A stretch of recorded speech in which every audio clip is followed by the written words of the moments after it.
Hey guys, welcome to AFC Game by Game, and in this video I'm going to be giving you my thoughts on the Arsenal versus Aston Villa match. Well, what can I say? It's same old from Arsenal. We started the season pretty badly, and I honestly thought this was a game that we were going to go in and win. In fact, I was thinking we'd already won this game before it had even started. A silly way of thinking, but teams like Aston Villa we really should be brushing aside. And if we are going to compete for something this season, alright, we shouldn't underestimate teams like Aston Villa, but we definitely should be beating them. And to not do that today, to suffer what is seen as a humiliating defeat to Aston Villa today, a team that were close to relegation last season, to lose to them at home on the opening day of the season, something we haven't done in about 20 years. And it's Aston Villa's only third win trip to Arsenal. It's just appalling. What is going on with Arsenal at the moment? What is wrong with Arsenal Football Club to be losing to Aston Villa? We started the game very well, in fact, which is why I'm even more annoyed because we started so well. Why couldn't we carry that on? I know the referee Anthony Taylor did have a bit of influence on the game, did kind of ruin it somewhat with pauses every 5 minutes, yellow cards here, there, and everywhere. But to be fair, we're Arsenal Football Club and they're Aston Villa, a team that nearly got relegated. Come on, there's no excuses. To have Jack Wilshere on that team, to have Chamberlain on that team, Szczesny, Walcott, all these players that performed really well towards the end of last season, and today they just look so quiet. I mean, the start of the game, 6 minutes in, fantastic work by Chamberlain down the left hand side, and we were already 1-0 up in 6 minutes with a goal by Giroud. And from then on in, we did look like we were going to get 2, 3, 4, maybe 5-0. And I was thinking, yeah, this is really good. I'm looking really optimistic towards the new season. We could get a really good goal difference, maybe top of the Premier League tonight. What have we done? We're already behind before we know it. Benteke has converted a penalty, and shortly after that they got another penalty which has been converted. And alright, going on the first penalty, Szczesny came off his line and it did look like he took down a Bonglahor. Whether it was a dive or not, either way they got a penalty, so there's no point dwelling on the past. It was a good penalty, good save by Szczesny as well. There wasn't much power on the penalty, which is what made it awkward for Szczesny. He didn't know whether to hold it or to parry left or right. He didn't do either of those things, and he parried it up in the air, and it was a simple nod down for Benteke. Half time, 1-1, thought we'd come out. Cazorla came off for Chamberlain, who's got a slight injury. Cazorla didn't do much in the game, but I wasn't expecting a lot from him, especially as he's just come back from international duty. But shortly into the second half, we'd conceded another penalty, and Koscielny had been sent off for bringing down a Bonglahor again. And this was a wrong decision in my eyes. This was literally in front of my eyes at the stadium, and he got the ball. 100% he got the ball. I know Paul Lambert says it was a stonewall penalty. From what I could see, Koscielny got the ball, and he argued with the ref for a long time after that. And I'm thinking, what is this ref on? What is he on? And this ref was just absolutely ridiculous. I know we can't blame the ref for everything here, but I think Koscielny, honestly, had a really good game today, apart from his sending off. And he won the ball in that challenge, and it was just a ridiculously unfair challenge by Anthony Taylor to make. And it's unfair on Koscielny because he's going to now miss a couple of games. But we were 2-1 down, and from then on in, Rosicky looked like he gave a lot of passion towards the game, as did Wilshere. But we just couldn't find the back of the net. Rosicky skied a couple of shots, he missed a couple of shots. Rosicky was the standout performer for me, as was Wilshere. And another thing that happened earlier in the first half was Gibbs got injured. I'm not quite sure how serious his injury is, but it does look like he could be out for a while. They were going to stretcher him off. He did manage to limp off the pitch though.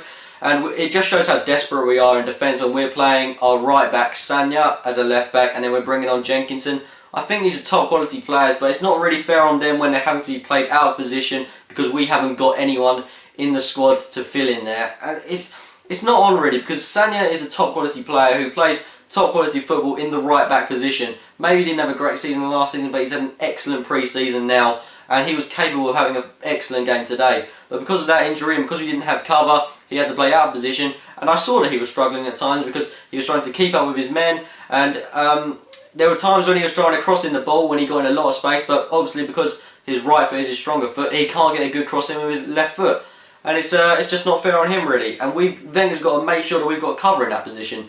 And now, with Gibbs out, with Koscielny out, with even Sagna out, for the Fenerbahce game, I'm so worried. Because who are we going to have in that defence? Oh, sorry, I've even forgot to talk about Villa's goal. I'm so distracted by Arsenal's own problems. They got a goal for their new signing, I believe. Decent goal. Again, like I said in the match preview for this game, we can't be caught on the break, and that's exactly what happened. We were caught on the break with two too many Villa men pushing up against us, and we only had Mertesacker at the back. Simple finish for their guy, I believe he's called Luna. And we were 3-1 down. I left at this point because I didn't really see what else they were staying for. The stadium was emptying, there were boos, there were cries of spending money. I mean, you know, times are really tough because I was standing in an area where I saw grown men fighting each other and I saw little kids crying, and that's just, it's bleak times for Arsenal. This is a time when we've really got to be looking optimistic towards the new season. And yeah, okay, I'm not saying we're out of any cups yet, but we're certainly not in any cups yet. We can't win with this squad, especially with the amount of injuries we've got now. Looking at the injury list, Rosicky, Chamberlain, all this lot, all these key players, they're going to miss the Fenerbahce game as well. What are we going to do there? We've got such a weak team to play against Fenerbahce. And I also want to brush over one point as well. We need a new goalkeeper. Szczesny today for me was not good enough. The number of times he made simple schoolboy errors, and when he was coming off his line by yards, that's, well, not just yards, but yards and yards and yards he was coming off his line by. And these are schoolboy errors. At times he didn't have to do it. At times he should have left it to Koscielny and Mertesacker when Koscielny was on the pitch. But he didn't do that. And, you know, he could get sent off at some point. And we really need someone in that squad to mature him. Hugo Cesar would be perfect, or even someone like Begovic, who got a man of the match performance today against Liverpool. We really need a new goalkeeper in that squad. But overall, this is a devastatingly poor result for Arsenal. I'm really disappointed because now we're already behind the big clubs. Man U have won today. Even Villa are ahead of us now. Liverpool have won today. And these are big teams that are ahead of us. And we're, again, playing catch up. It's not on. For Arsenal fans paying top dollar for tickets. For people going to the Fenerbahce game, I feel so much sympathy for them because they're having to pay hundreds of quid, maybe even more, to go and see us possibly lose. And that's just something hard to take in. Especially when you look at the squad that's going to be over there, when we could be promoting youth players. I mean, what's Wenger going to do? Recall Ignazi Mikel from loan from Leicester? No. But on a serious note, what are we going to do? We've got such a weak, thin squad at the moment, and we've got to add players to that. But you've got to ask, why are the likes of Suarez going to want to come to us if he's at Liverpool? What's the point in offering them Champions League? Because if we can offer them Champions League to get past the group stage, we've got to get past Fenerbahce first, which is looking more and more unlikely. But then when we get past the group stages, if we get past the group stages, what are we going to do? Get knocked out by Barcelona or Bayern Munich? Because this squad is not good enough for the Champions League at the moment. It's not good for the FA Cup at the moment, the Carling Cup or the Premier League. And we need to add to it so much. And if Wenger thinks that we can't build on this squad, then he's got a screw loose. I don't think it's Wenger's time to go.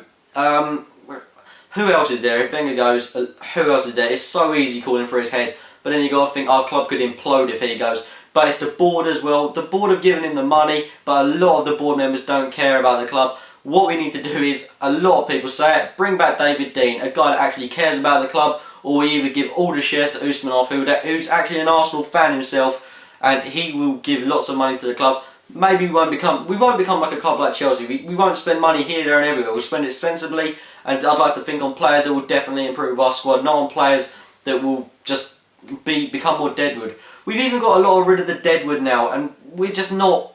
We've got to add to the squad, and we're not doing it. It's just not looking good at the moment. I'm really hoping that we can at least do something before the end of the transfer window. Bring in at least 3. I think we need more than 3 players now. I think we need about 5 big name players to bring into the squad, and we've already lost out on Gustavo, who's joined Wolfsburg ahead of us.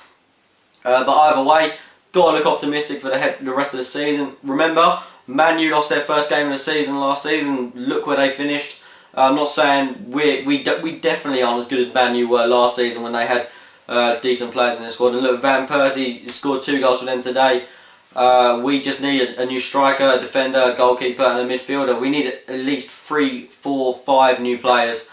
Okay guys, well that's been my thoughts on the game. As you can see, I'm very frustrated by this result. I'm really hoping that we can do something against Fenerbahce, and then we've got a really tough game against Fulham. So come on you Gunners, hopefully we can do something against those 2 teams.